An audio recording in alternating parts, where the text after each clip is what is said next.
from the CyberHub bunker and studio. You're listening to the CISO Talk podcast. No sales, no bullshit, just straight talk. Straight talk. And now for your host and CISO, James Azar.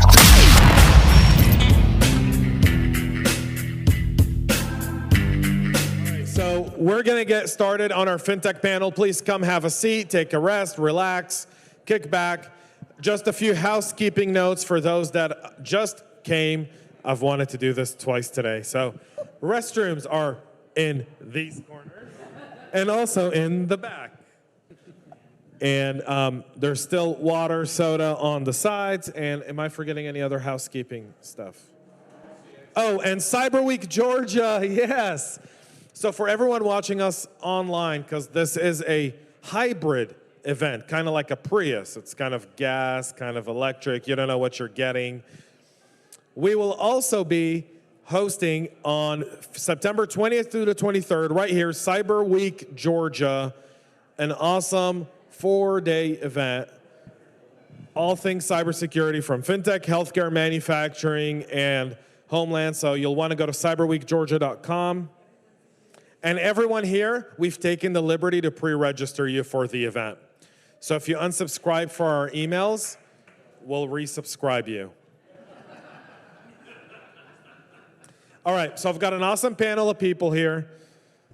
We'll start with Paul and just say hello and let everyone know who you are, and we'll go from there. Hi, I'm Paul Farley. I'm the Deputy Chief Information Security Officer for NCR. Hey, I'm Ken Foster. I'm the head of Global Cyber Risk Governance at Fiserv. I'm Sam Phillips, and I'm head of Information Security Architecture for WellsFargo. Hi, good afternoon. My name is Gautam Vyas. I'm with FIS, and I lead up the Global Professional Services business. So, gentlemen, welcome to our first in-person panel in over a year.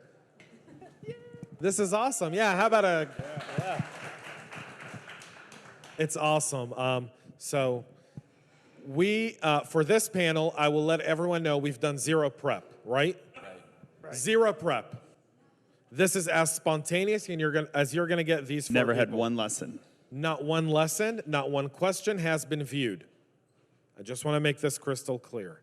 So this is as authentic as it gets. It's not like all the Zoom stuff that's prescribed, you know, and kind of rehashed, and no.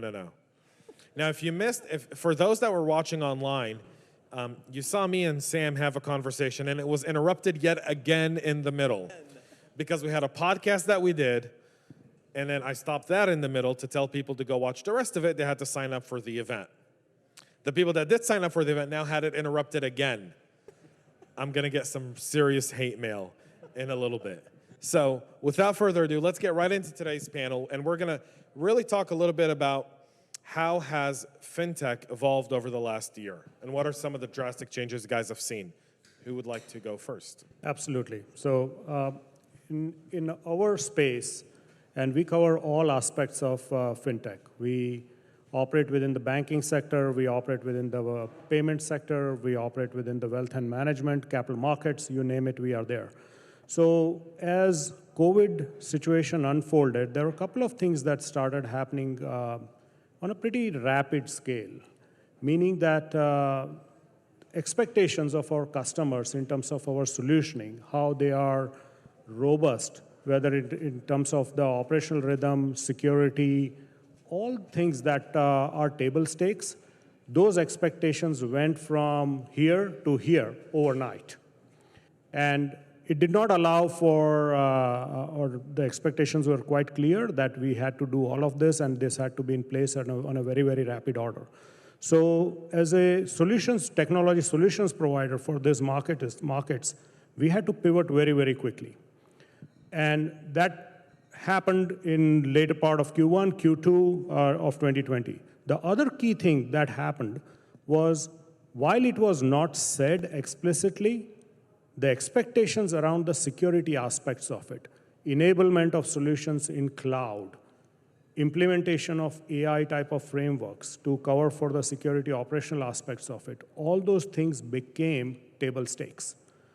With people moving into a remote working arrangement and all of that, the expectations that you need to have a solution as they are being built, as they are being deployed, need to be foolproof, end to end. That was not a negotiable thing anymore, it was an expectation. And that's how things have evolved, and they continue to accelerate even beyond the pace that we saw in 2020, going into 2021 and beyond.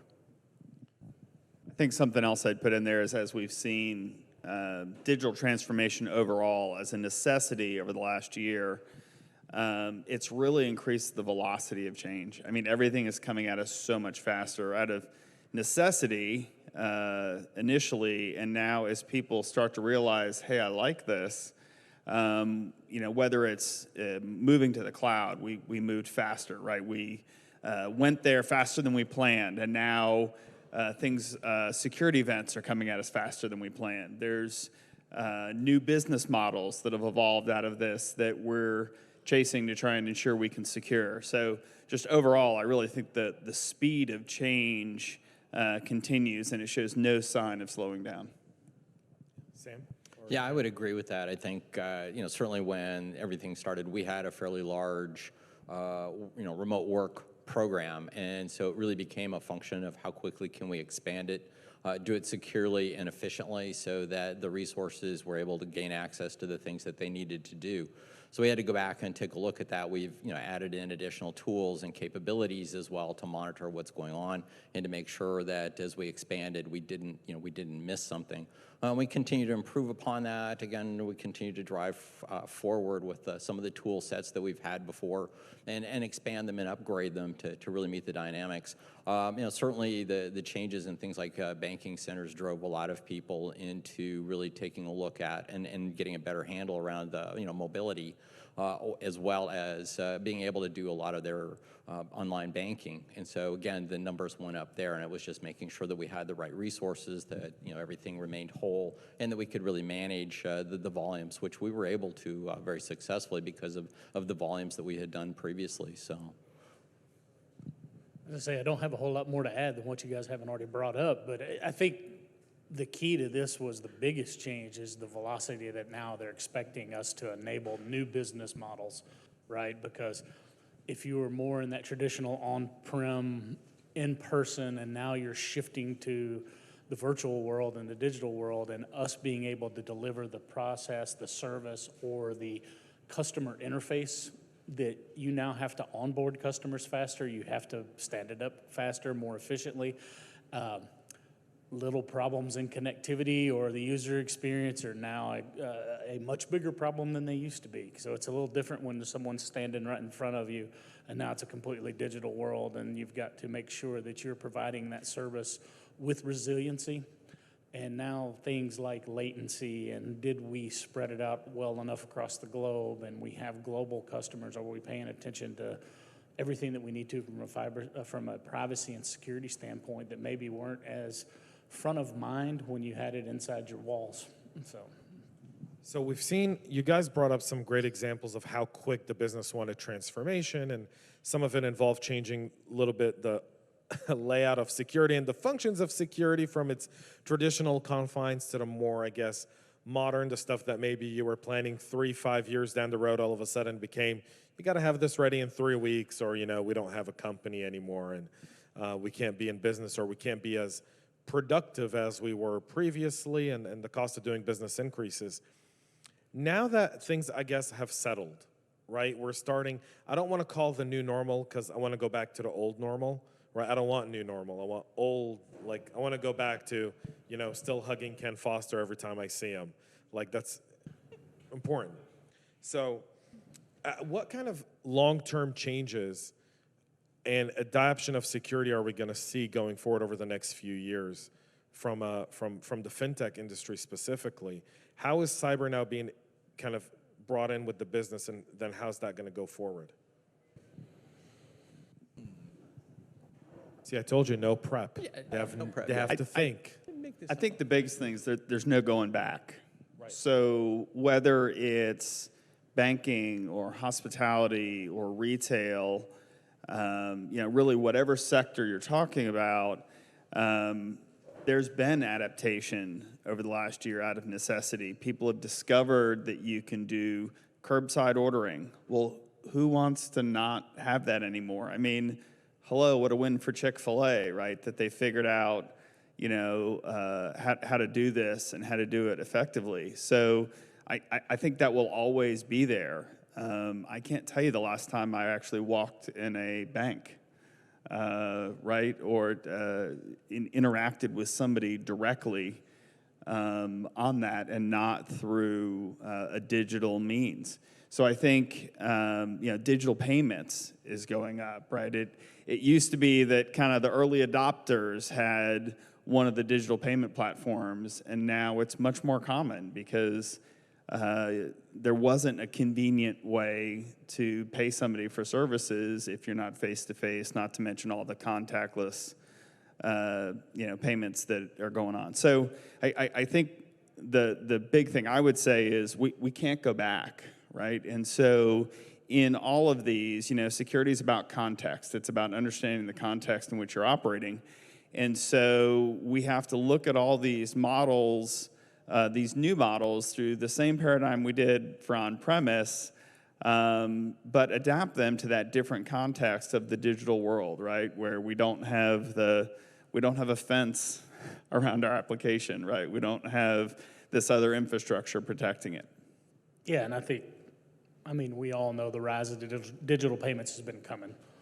Finding out new ways to keep people to use your process or whatever that is, making it easier, making it more ubiquitous across the globe is important. I think things that were already coming into play on the leading edge of it, and I heard someone talking about this earlier, right? The identity, the access, how we confirm it is you, how we confirm it is your device, how we know that payment is authorized. I think those are the things that are the velocity of getting that better and more efficient and less obtrusive, and just making sure it cannot be interfered with in a way that allows me to pay for all my stuff with James's cards or his digital certificate, right? That, I think, is the biggest thing that we're going to see from a security standpoint, is those things we're already starting to talk about. I mean, the fence has been down for a while. You've heard identity is the new data center boundary or the data itself. So I think that's all being accelerated quickly, and the companies and the people who are able to move on that and figure that out are the ones who are, you see them moving faster than everyone else. Yeah. Sorry, go ahead. From my perspective, you said that a new normal has been achieved. I don't think we have reached the new normal yet. We are still coping and adapting to it on all different fronts. Like, for example, let's look at it from a business model perspective, right? The business models have been upended. Things that used to take a year, 2 years to build out, roll out, methodical, thought out plans, out the window. You got to roll it out within 2 to 3 weeks and do trial by fire, if you will, and see if it sticks. If it doesn't stick, there's a little bit more appetite all around to be accepting of it. Saying, okay, this didn't work, try it other way, but make it happen. So the business models are becoming a little bit more accommodating, but at the same time, very unforgiving. That's number one. On individual front, we have moved to a model where the future of work is completely different than the work as we knew it. Whether you call it remote work or flex work or whatever, we are never going back to what it was before. The real estate footprints are going to be collapsing significantly. People are going to be working from home. So from an infrastructure perspective, whether you look at it from a security perspective or otherwise, the scaling effect, that has to happen instantaneously. When it all started out on March 17th, within 5 days, we had to take our infrastructure footprint to be able to let people dial in, whatever, connect remotely from what was 5,000, 8,000 people to 70,000 people globally. How do you do that? There was no provider that was able to scale that fast. We started talking about cloud and all of these things. That all happened, but there was patchwork that had to be done to just keep the thing shored up while we figured out what the long-term solution is. And the third aspect of it is what do we anticipate going forward in terms of the expectation? We think the speed is fast right now. Wait another year. Maybe next year at this event we'll talk again. Let's see how fast it has gotten to that point. Digitization, for example. Pick a bank anywhere within the continental United States and think about how long it took them to get to e-banking, mobile banking, whether it was enabled through our peer group or by us. Took months. Now it's a matter of hours. We haven't done a single implementation that has required our people to be at the site in last 12 months. That was not even a thought. If somebody talked about saying we can do this thing remotely, they would be laughed out. We are not sending back people to the sites anymore.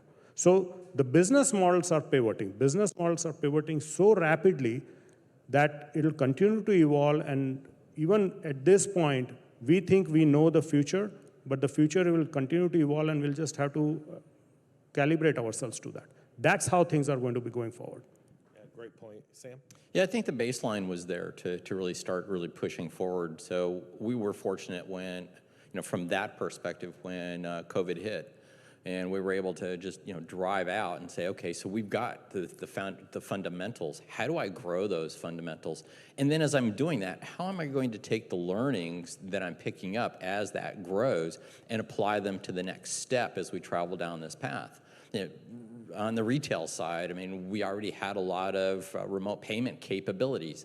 How many people have written a check? The funny thing is my wife said, have you seen the checkbook lately? And I'm going, I have. I keep track of it. I know we don't use it, but I keep track of it so that somebody else doesn't use it.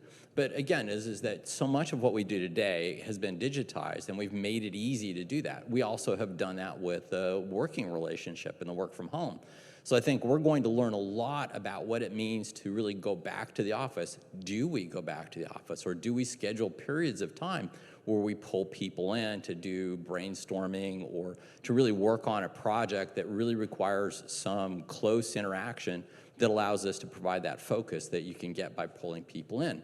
And then how do we do that going forward, and how do we expand that into the next level? Because again, I think, we jumped off the cliff and we had a parachute. Now the question is I want to turn it into a glider so that I can make that thing move forward and still leverage what we've learned from this experience. And I hope that that's what we end up doing. That's a great point, and you guys have all brought up awesome points here, and we're kind of going to look at these from a technology perspective for just a second, right? Cyber isn't just a product of security, it's also a product of technology, and we're adopting a lot of new technology at rapid pace. I think never before have we seen the amount of technology enter our environments at this pace, and also being rolled out to the consumers and the business units at a quicker pace. What technologies do you see really having a monumental change on cyber over the next 3 to 5 years? One thing that goes without saying, that previously things that were done manually, whether it's in terms of security ops or security intelligence ops or forensics, for example, that were done behind dark rooms with people watching the screens, I think that is already shifting. So automation of security operations is a key pivot that is happening. Artificial intelligence, for example, AI, applications of AI to automate and infer from what trends you see, and course correct real time as things are happening, and being able to collate across multiple platforms, multiple endpoints, multiple networks. That is here to stay. That is already happening. That's how things will continue to evolve. So in terms of how we see the pace of things moving, security has to operate in tandem. And it's just not about technology, not only from the information security aspect of it, but the physical security aspect of it takes a heightened importance as well. Because now we are talking about whether it's real estate footprint reduction, whatever. When people are now working from home, those roles are critical. How do you make sure that the physical security element of it is covered and not just the information security element of it? So those are the things that are now starting to rise up on our risk profiles and risk register, things that we previously did not pay a whole lot of attention to from a security angle perspective. a whole lot of new elements are coming into the picture now that we have to consider. I was going to say, I mean, he brought up what I think is probably going to be the biggest thing we're going to see is the speed and the velocity at which people are adopting AI, machine learning, and automation, and building processes and building around. We can't keep up with people. We can't get enough people. We can't find enough people who have the capacity to look at the volumes of stuff that is coming at us now, right? It was already bad. Now it's real bad, right? Just the sheer volume of it. So I think those are key areas we're going to see leaps and bounds. I think it's been out there. There's a lot of people working in that space, but I still think it's going to keep coming. I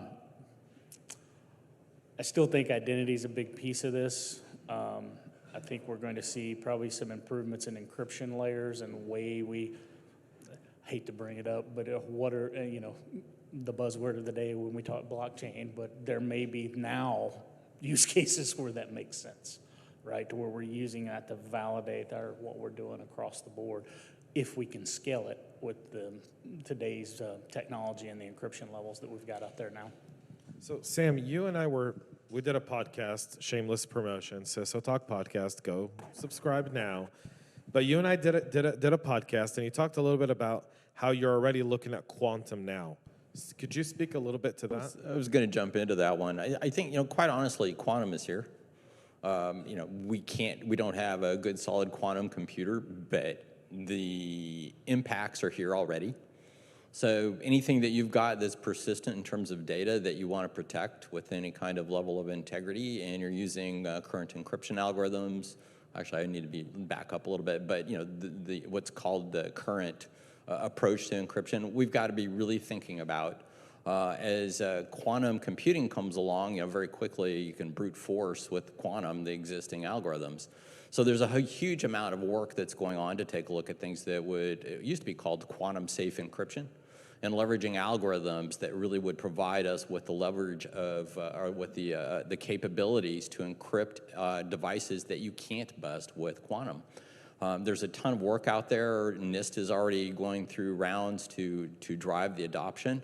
There are several that they've pointed to, algorithms that they've pointed to, and we've started working with our business partners, when I say that, the encryption providers, to get those built in so we can start looking at and we can start using that technology. So we're putting quite a bit of time into just understanding quantum in general. How does it apply to banking? But also, how can I now protect data that is persistent and that, if I'm capturing it now and I sit on it for 4 or 5 years, assuming that 5 to 7 years out, we keep hearing that, that they'll be able to crack it, and you start to see some of that technology take off. So how do I protect it? And I think this is where we're really starting to look at what algorithms should we be driving, and then how can we get this built into the tools? Because most of us are not going to write our own crypto tools, or we're going to buy something, and we need to be able to say with confidence that we understand the algorithms that are being used, that we have a high level of confidence in it, that the key strengths and the key lengths and things of that are working, and that we're not slowing down the environment because we've added something new like this. So again, it's a difficult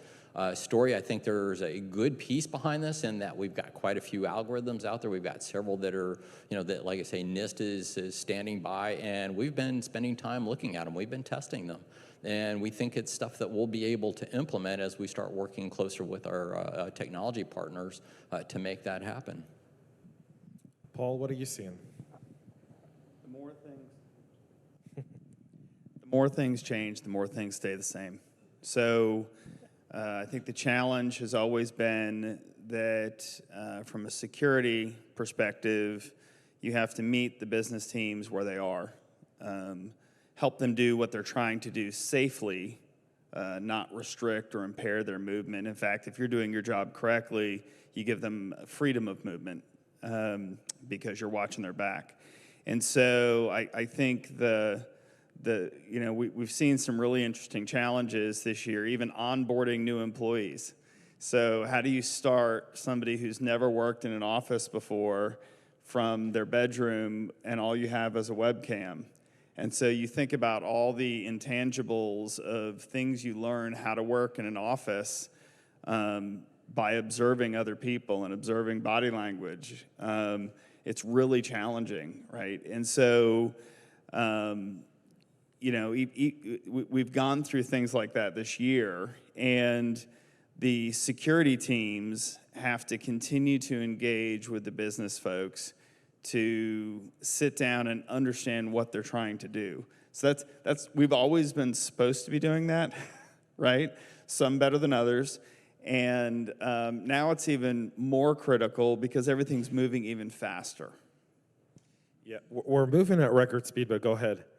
Yeah, there's another angle to look at the same situation, right? So when you think of the illustration that Paul was giving, saying, okay, you are hiring people that have never worked before, coming out of the school, they don't understand the concept of what working in pods in an office is.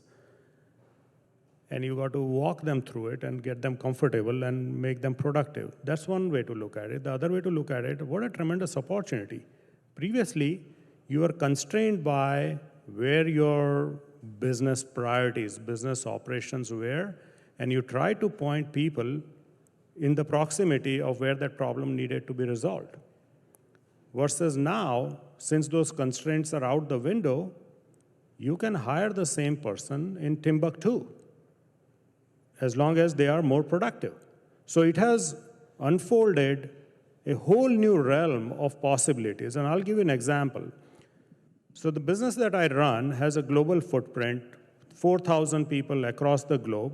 Previously, they were organized in silos, meaning if I have an America's banking client, for example, if I'm servicing WellsFargo, I'll find the people in proximity of the Bay Area or in Charlotte or somewhere close by, where I can put them on the plane so that they can get to those two hubs.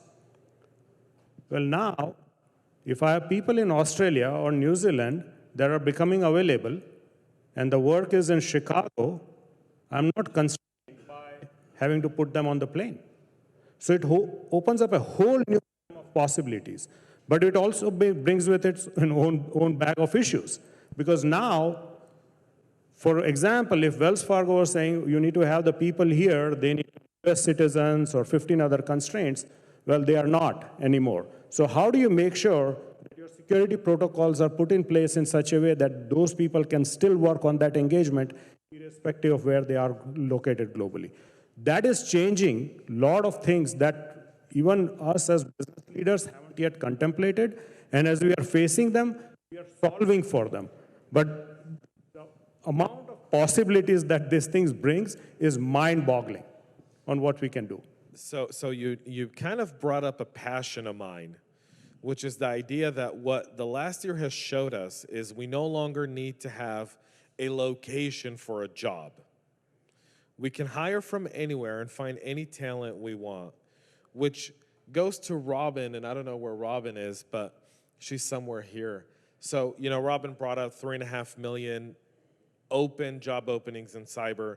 Do you feel like that mindset we need to do is start to shift away from, you know, the I need someone who's in my zip code or state or city or metro area to I need someone within a desired footprint, you know, kind of like the SNAC model for pen testing, where you can go and kind of select the different people who, you know, you want from different countries to do the pen test for you and so forth. I think we're seeing it change. Is it going to change rapidly in large companies that have been around a long, long time? No. They still, I think, the mentality of they want you at least within what they call drivable distance of the office, right? Doesn't necessarily mean you need to be within 15, 20 minutes. They may now say, well, you can be within 100 miles, but I still think it does allow us, though, to find talent if we're unable to find the right person at a location or around a location. It does open it up. I still think I'm all for it, but I still think a lot of the executives that run older school, long-term businesses, it's still a mentality shift and a cultural shift that's going to take longer than any of the technology stuff we're working on. That change alone is going to take longer than the technology enablement's there. We know how to do it. We as managers and we as interacting with people need to get better at how we engage and how we interact with our peers, with our employees, with other teams. We need to be better at having a conversation, whether it's over video, whether it's over a phone, but we need to get better at having conversations and understanding this and making sure people are staying engaged, because the problem with remote people is they can be felt left out on an island eventually, and they become disenfranchised, and you lose those people.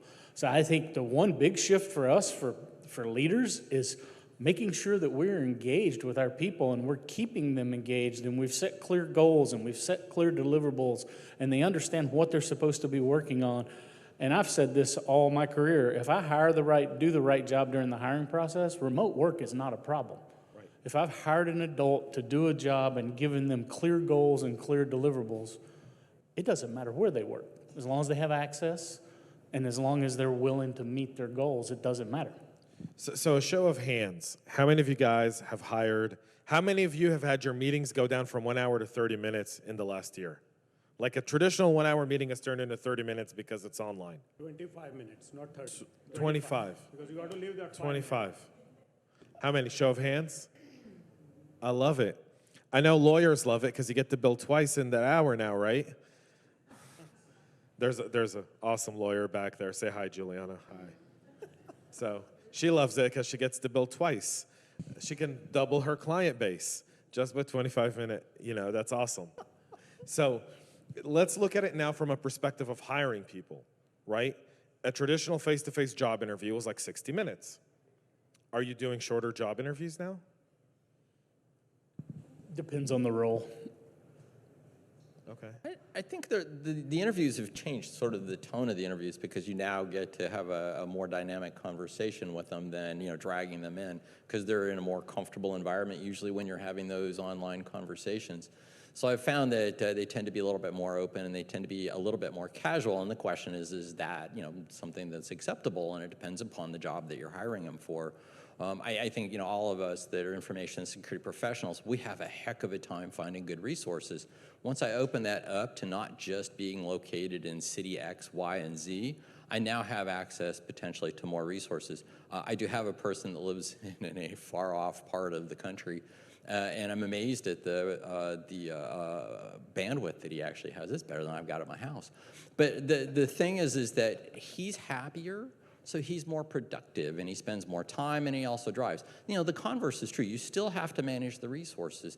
We try and strive to have at least half an hour, if not an hour, with each one of our people. And my team has been remote for the most part because of the type of talent that you have to get. You're not going to get them to move. Today they want to move out, they don't want to move in. And so again, is that we've been having to do that for a while. So we've built these practices up that is like, we get an hour of Zoom time or an hour of Teams time or what have you, or more. And in really, in the conversations that we have, we're actually doing better in terms of the visualizations, because we're leveraging the tools, the video side of the tools, so I actually get to see you. And whereas in the past we'd dial into a bridge line and you kind of guessed who Frank looked like. You saw a picture a couple of years ago when you hired him, or Sally was out there and and you've talked to her a lot. She seems to be doing well, but you quite can't remember. And so all of a sudden now you're starting to see people, you're starting to see expressions, and so that's certainly it's helping. But I think we're going to see it's going to take us a while to get away from the everybody's got to come in to figuring out really what is required, who really should be in, who can work well from home or from a remote location, versus having to drag them in. And so I think there's still a lot of work to do there. I have so many thoughts here, so I really hope this doesn't come out jumbled. My team is a global team, primarily India, Serbia, and then the U.S. Are the major locations for my team. And a number of years ago, when the technology we had was telepresence to go use one of the rooms in the office that had video capability, we switched team meetings to that. We tried to do it once a month, to have a team meeting with the telepresence. And I got comments from a number of employees saying, thank you so much, because, leaning over, listening to a foreign accent through the speakerphone in the middle of the table, I've been struggling really to understand. The person they were talking about was from New Jersey, by the way. I can understand that. And so, which he thought was hilarious. And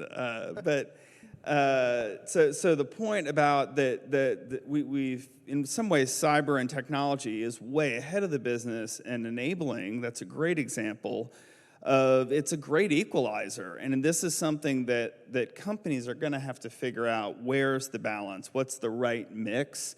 Because, for instance, in my operations teams, anytime there's something going on, if you're mainly based in a location, you have to figure out, how do we include the people that aren't here, right? How do you bring them into the room? How do you not forget that they're on the bridge or on the video conference?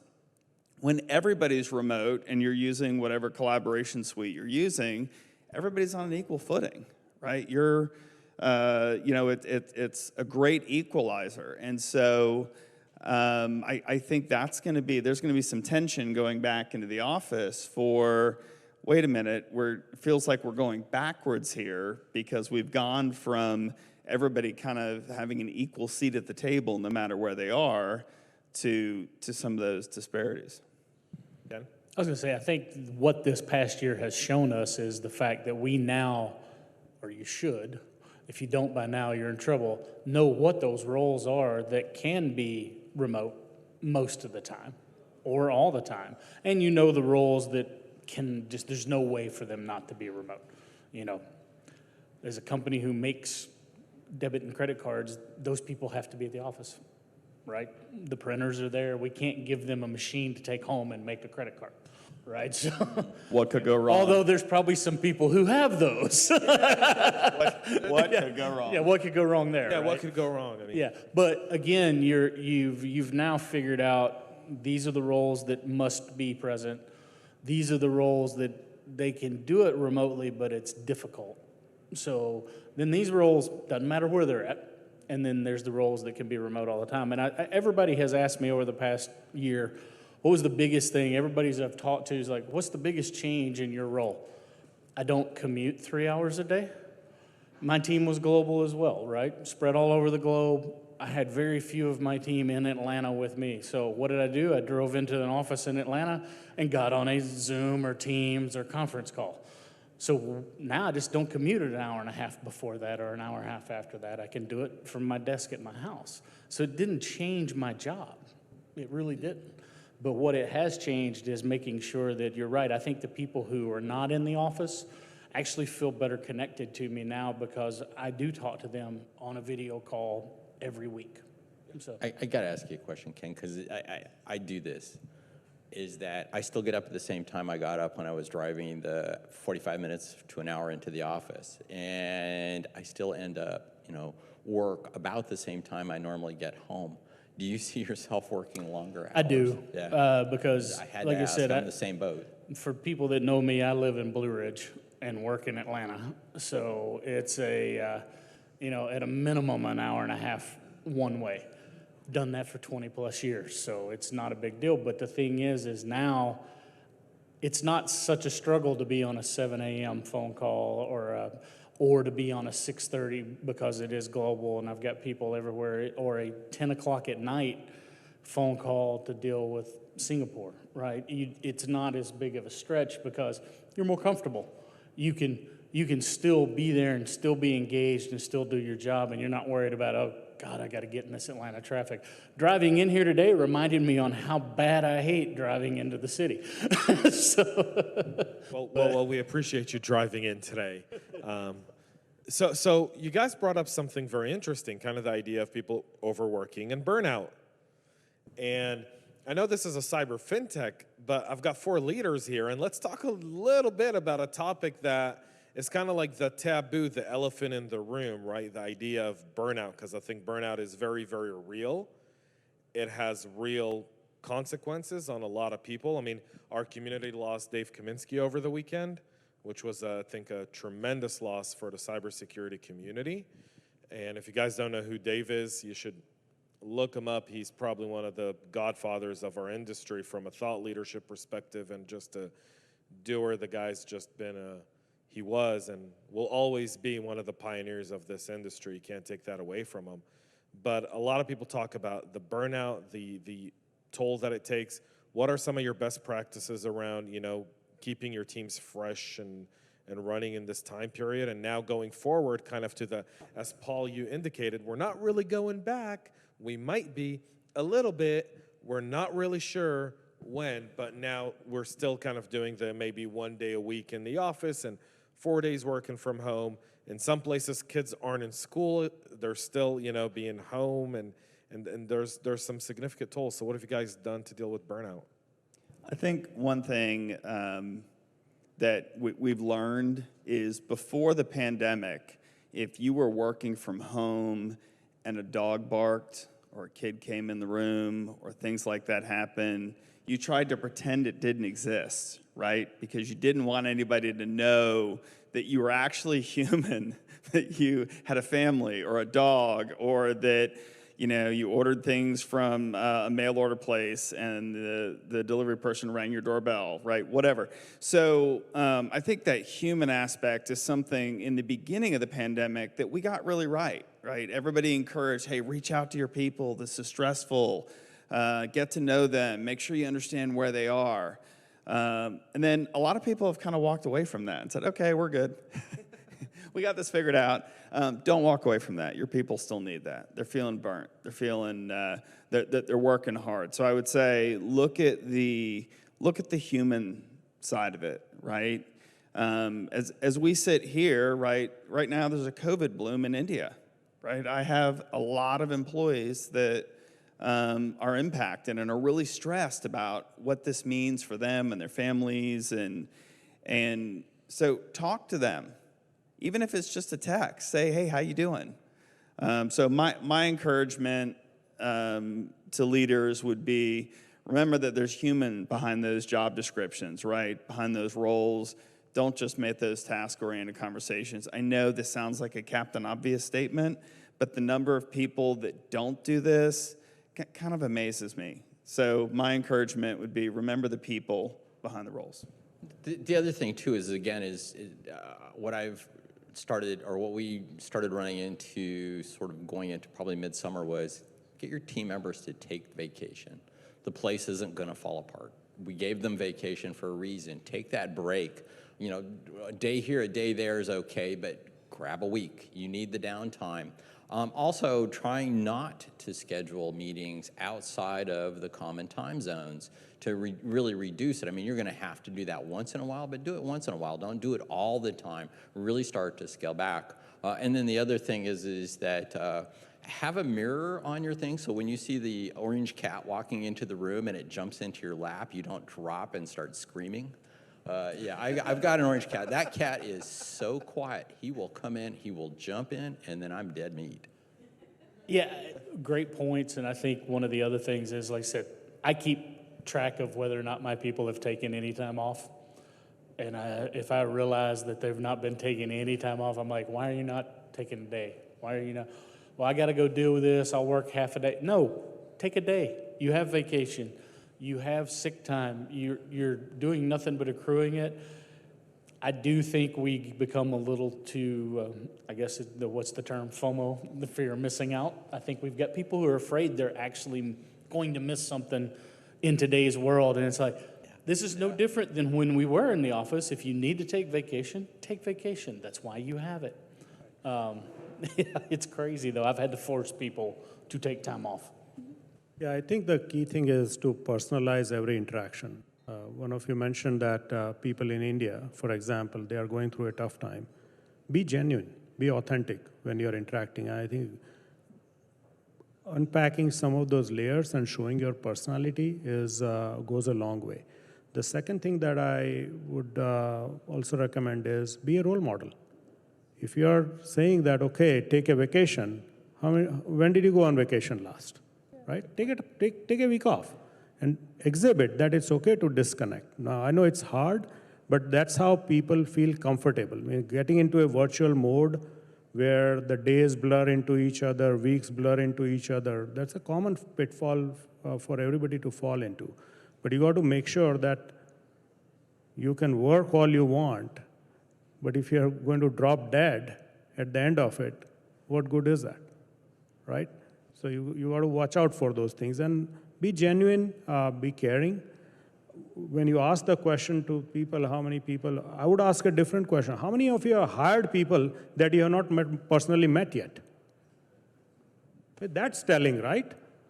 Have we ever gone through that before where we hired a senior exec whom we have not met over dinner and tried to get on their personal side? I have hired 3 practice leaders that run a region for me. I have not met with them in person yet. Video 3 times in a day, but not met in person. So that comfort level has to be elevated too, that it's okay to operate at that different level now where we are at. Yeah, I mean, there's people who I've seen here who I've spoken to on the phone for over a year, right? And today was the first day I've actually physically seen them, right? So yeah, I mean, you're absolutely right about kind of the idea of taking burnout out of it and being very authentic with people and being mindful of where they are. I mean, like Paul so eloquently brought it up, the whole situation of what's going on in India now. I think we all know someone who is in India, and what India is going through right now is definitely not easy at all. 650,000 people a day that are being diagnosed with COVID in a population of 1.3 billion. So that is no easy feat to deal with, and they're asking for global help. So if you're looking to donate somewhere, you can donate to some of their relief funds that are now being out there and helping those people out. So we've got 10 minutes left. I kind of want to open this up to Q&A and give the people the chance to ask some questions, if we have any. I'm going to check if I got anything from our live stream. While you're doing that, I can always ask a tough question. How about that? Oh, I'll let, yeah, go ahead. You want to? We got our lawyer talking now. So I got put on the spot as the technology, cybersecurity, data privacy lawyer in the House, so I figure I should put these guys on the spot a little bit too, and I know James can handle any of it. So I'm Juliana Nealbauer. I work for Jekyll and Farnham, and I have been a longtime member and supporter of Atlanta Tech Park and what they have done here. Robin and Ashley are awesome. If you haven't looked into membership, I think you should. And I think it pays huge dividends, especially at times like these. So thank you for putting these events together, and online and in person, and continuing to be a major leader in the community up here. After saying that, let me ask a question from a lawyer perspective. We're always thinking about risk. I was a software developer initially, then an operations lead and a COO of a custom software development company before going back to practice of law. And so I've worked closely with your folks in your seats in many different contexts. And I'm curious now, in this last year, when everyone went remote, if the types of internal cybersecurity incidents that you saw coming from your own teams shifted. There's certain categories and percentages of types of incidents that we have for internal risk in the past, and I wonder if, in fact, it got better or worse, or if just the nature, the types of those incidents have just shifted and what kind they are. So that's my first question. Wow. I can try to answer in a way that'll be easy to consume without your own facts. So the nature of those topics have shifted, because when workforce is virtual, the risk profile shifts significantly. So from a security infrastructure perspective, every company is doing the right thing to maintain the controls and so forth.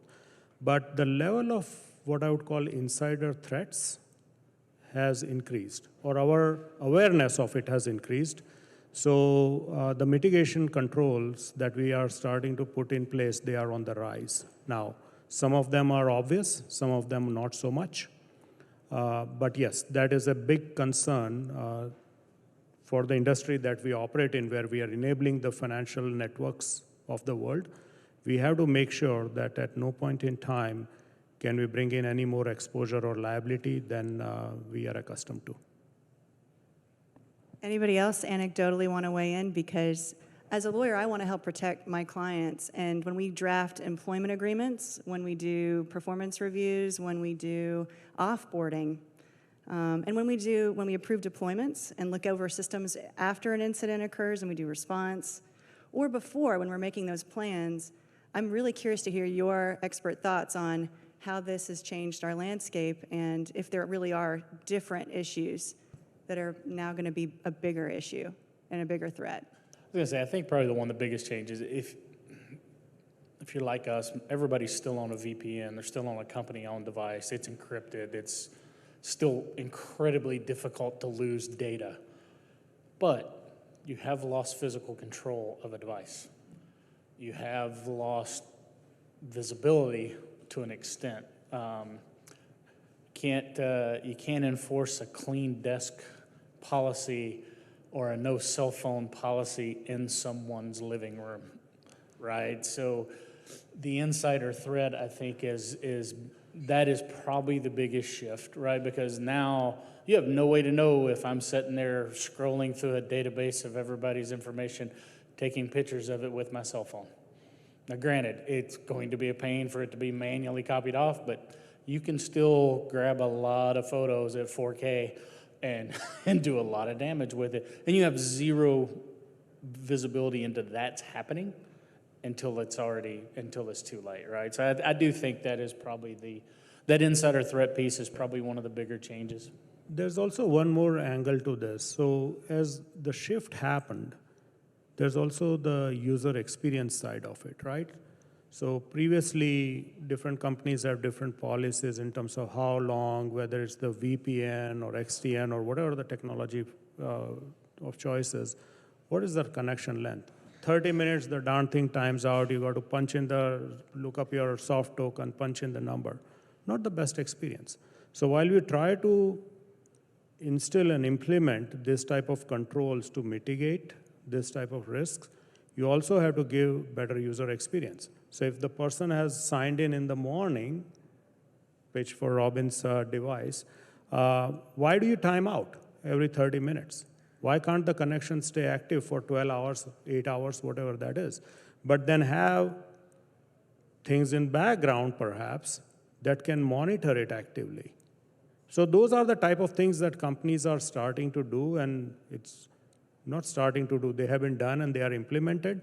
It's just the awareness aspect of it is now starting to come into the front.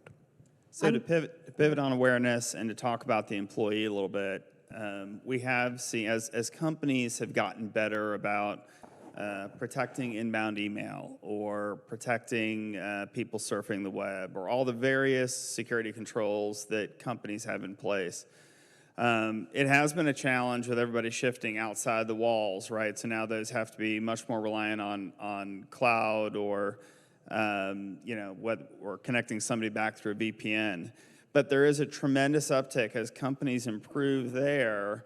Now, threat actors are going after social media, right? They're reaching out to employees on Facebook or LinkedIn or Instagram and getting that in their personal mail on their phone, and then trying to get that from their phone, get them to plug their phone into their laptop, for instance. And so you're not in an office where you could say, hey, Ken, did you see this? What should I do with it? Like you're by yourself, and so you've eroded some of kind of your awareness network there. Thank you. So we have 1 minute left. Ross, go ahead. So one of the questions I've been thinking about is in this remote workplace environment where you can have folks who don't just live in your city but work remotely. How are you doing the salary for cyber folks? Do you pay them out of what city they're from? Do you pay them out of what city the job would normally be based out of? How do you do that when it can have very wide swings of salary prices to most attract the right talent? It really depends upon the jurisdiction. So for example, California, has certain things, certain cities have certain things. So it depends upon where you state your residence is and where you are working from. So again, you have to take those into consideration, and it varies. We have a lot of stuff. We've been doing some of this for a while, so we do have processes for doing that, but we have to look at the combination of things to determine where the tax point is, and again, where are they working, what's their normal place of work, and then taking that into consideration. There are some places that you may be working on one side of the state line. Well, North Carolina, South Carolina. A lot of people live in South Carolina but work in Charlotte, which is just across the line. So where do we get taxed? And so we have to take those things into consideration. Where's your your permanent residence, and then where's your place of work? If that changes and you move to a remote and you're working 100% out of South Carolina, the dynamics change, but we also have to change your location of work. So we track all of that, and it's not an easy solution. Again, as the laws change, we have to update those and then update our systems to take into consideration the tax implications. Yeah, I mean, you've essentially got to take into consideration where their home of record that they're living at, right? You try to be commiserate as you can across, but there are certain places, if they live in downtown New York, paying them the same thing that somebody in downtown Atlanta makes it's pretty disparate, right, on the cost of living. I think the challenge is when that person who used to live downtown New York moves to Florida. So you have to keep track. You have to keep track of that, right? And that's just like you said. You have to know where. You've got to be engaged enough to know. I know a lot of folks that now live in Florida. Yes, a lot of people. Yeah, we've seen quite a bit of that. I will say that one more thing to add to that is there's a bunch of websites today that have like the salary calculator per region that's free. Like Glassdoor has it, Monster has it, a bunch of different organizations have it. So a bunch of different websites have it. Also, HR has those as well. From that perspective, I know of 2 ongoing lawsuits right now over that, by the way, which is people who say just because I live in Nebraska doesn't mean I should earn less for someone doing the same exact job because they live in, let's say, Nashville or Atlanta or Miami. Now, go argue with the cornfields, but... So, James, are you taking one more question? We're out of time. We're out of time? Okay, so Make sure to subscribe to our podcast and share it with your friends and colleagues. And get all the latest information at cyberhubpodcast.com.